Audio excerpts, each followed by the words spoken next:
প্রিয় BA fifth সেমিস্টারের ছাত্রছাত্রীরা, আজকে আমি যে বিষয় নিয়ে আলোচনা করব সেটি হচ্ছে তোমাদের যে ফিফথ সেমিস্টারের সোশ্যালজি সাবজেক্টটি রয়েছে DSC A1 religion and society. এই সাবজেক্ট থেকে আমি তোমাদের যে গুরুত্বপূর্ণ প্রশ্নগুলো দিয়েছিলাম, তোমরা রিকোয়েস্ট করেছো স্যার আমাদের একটু অ্যান্সারগুলো নিয়ে যদি আলোচনা করেন তাহলে খুবই উপকৃত হই। তো তোমাদের জন্য আজকে আমি প্রথম যে প্রশ্ন ছিল, আমি যে প্রথম প্রশ্ন দিয়েছিলাম, ধর্মের সংজ্ঞা দাও, ধর্ম সম্পর্কিত দুটি তত্ত্ব আলোচনা করো, সেই কোশ্চেনের অ্যান্সার সম্পূর্ণ নিয়ে আলোচনা করব। এবং তোমাদের এখানে আমি দুটো অ্যান্সার আলোচনা করব। তোমরা বলো যে দুটো, দেখো যারা একটু মনে করছে যে স্যার একটু সোজা সরল ভাষায় একটু লিখলে ভালো হয়, যাতে আমাদের মনে রাখতে সুবিধা হয়, তাদের জন্য একটি করেছি। আরেকটি করেছি একটু নাম্বার আরও বেশি পাবে। ধরো এখানে যদি 15তে তুমি 12 পাও বা 11 পাও, সেখানে কিন্তু তুমি 12তে 13 পাবে। তো তার জন্য দু একটা এক্সট্রা ডেটা তোমাকে মনে রাখতে হবে, এবং অনেকে সেটি মনে রাখতে পারে না, একটু ভুলে যায়। তার জন্য আমি দুরকমভাবে করেছি। যারা একদম লাস্ট মিনিটের মানে একদম সেরকম পড়া হয়নি, তাদের জন্য প্রথম নোটসটি আলোচনা করব, এবং যারা মনে করছে না স্যার একটু ভালো নাম্বার তুলব আমি পড়বো, তাদের জন্য একটি নোটস আছে, ঠিক আছে?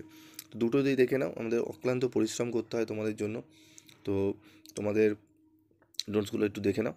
তো ধর্মের সংজ্ঞা দাও, একটু জাস্ট আমি আলোচনা করছি না, ভিডিওটি লং হবে, তোমরা দেখে নাও। ধর্ম হলো এমন একটি সাংস্কৃতিক, সামাজিক এবং আধ্যাত্মিক প্রক্রিয়া যা মানুষের জীবনকে নৈতিকতা, আচরণ এবং আধ্যাত্মিকতার মাধ্যমে পরিচালিত করে। ধর্ম সাধারণত কিছু বিশ্বাস, আচার, নৈতিক নীতিমালা এবং অতি প্রাকৃত ধারণার উপর ভিত্তি করে গঠিত। বিভিন্ন দার্শনিক ও সমাজবিজ্ঞানীরা ধর্মকে বিভিন্নভাবে সংজ্ঞায়িত করেছেন। উদাহরণস্বরূপ এমিল দুর্খেইম, তার মতে ধর্ম হলো পবিত্র জিনিসগুলোর প্রতি সম্মিলিত বিশ্বাস এবং আচরণ ব্যবস্থা যা একটি নৈতিক সম্প্রদায় তৈরি করে। ধর্ম সম্পর্কিত দুটি তত্ত্ব হলো সামাজিক সংহতি তত্ত্ব, ঠিক আছে? এই তত্ত্বটি রয়েছে। এই তত্ত্বে কী বলেছেন? এই তত্ত্বে প্রধানত এমিল দুর্খেইম প্রস্তাব করেছিলেন। তিনি বলেন ধর্ম সমাজের স্থিতিশীলতা ও সংহতি বজায় রাখতে গুরুত্বপূর্ণ ভূমিকা পালন করে। ধর্ম পবিত্র এবং অপবিত্রের মধ্যে পার্থক্য সৃষ্টি করে, যা মানুষের আচরণকে নিয়ন্ত্রিত করে। ধর্মীয় অনুষ্ঠান ও আচার অনুষ্ঠান মানুষকে একত্রিত করে এবং সামাজিক সংহতি বাড়ায়। উদাহরণস্বরূপ বিভিন্ন ধর্মীয় উৎসব যেমন ঈদ, দুর্গাপুজো বা ক্রিসমাস মানুষকে একত্রিত করে।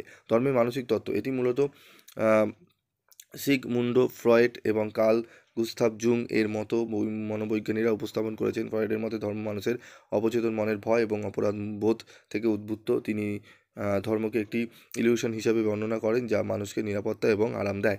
অপরদিকে জুং বিশ্বাস করেন ধর্ম মানুষের মানসিক বিকাশের একটি গুরুত্বপূর্ণ অংশ। এটি মানুষের আত্ম উপলব্ধি এবং মানসিক ভারসাম্য রক্ষায় সহায়ক।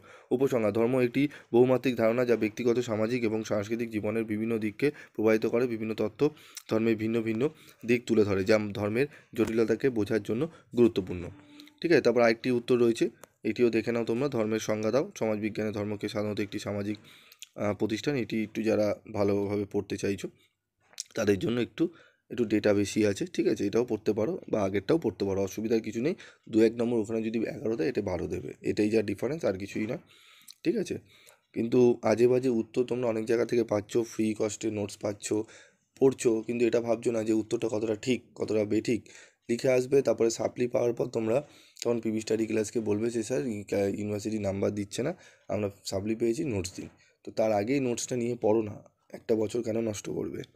একটু ওয়েট করতে হবে, ভালো নোটসের জন্য একটু ওয়েট করতে হয়, কারণ আমরা তো বিভিন্ন ভাবনা চিন্তা করি, বিভিন্ন ছাত্রছাত্রীদের জন্য রিকোয়েস্টে আমরা নোটসও তৈরি করি। বিভিন্ন অনেক সাবজেক্ট আছে যেগুলো ইউটিউবে কোনো জায়গা থেকে দেওয়া হয় না, পিবি স্টাডি ক্লাসে দেওয়া হয়, কারণ স্টুডেন্টের রিকোয়েস্টে সেগুলো করা হয়।